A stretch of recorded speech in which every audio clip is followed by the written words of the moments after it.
With University of Ghana Business School, Lord Mensa is worried while recommendations from the crunch meeting government had was aimed at shoring up the economy are laudable. They are only short-term and not sustainable. He tells TV3 government should rather pay attention to capital investment, reduce expenditure, among others.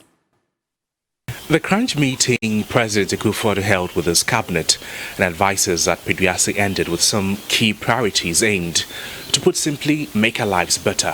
But question is, will they, and for how long? Amongst them are measures to shore up the currency, which was heavily discussed, and conclusions drawn include injecting some more forex, mainly dollars, into the market. For Finance Professor Lord Mensa, thumbs up to government. But this is a drop in the ocean. You can do better.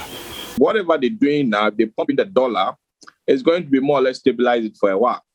But then that is not a permanent solution. What exactly can government do which will be more lasting and sustainable? Let's also look at the kind of investment we do, capital investment in this country. I always, reflect on this and said, okay, fine. If government should be bold enough to invest heavily on our roads, right? Construct roads. It will go a long way to save our dollar, our cedi. The kind of investment, again, health infrastructure. Another pressing one, which I think this time is taking a toll on us, which has, pushed the cedi further from the anticipated depreciation, is the government demand for the dollar.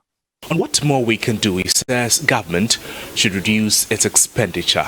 Now, it will not mean the affected ministries, departments and agencies might suffer. They will not, because according to him, the expenditure is overly optimistic. If you look at the expenditure, there's an item called others.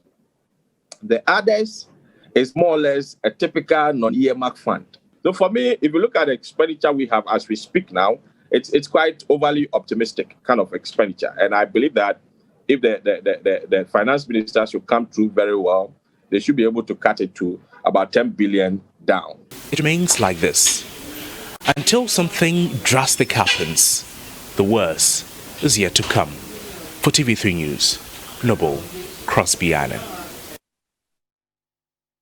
Now, residents of Aflao say they cannot trust government about promises to reopen the border. According to them, so many promises have been made in the recent past, hence they will rather wait to see if the action will unfold.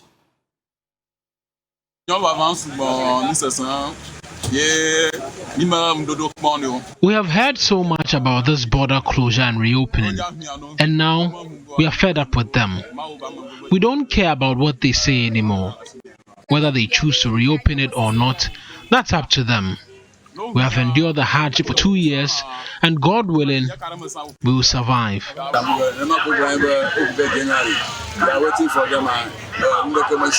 They promised to reopen the land border since January. Nothing happened.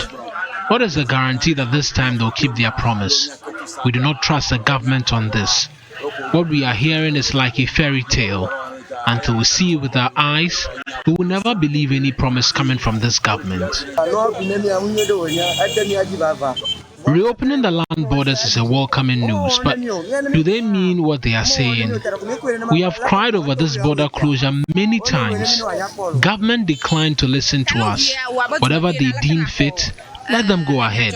We are tired of the failed promises.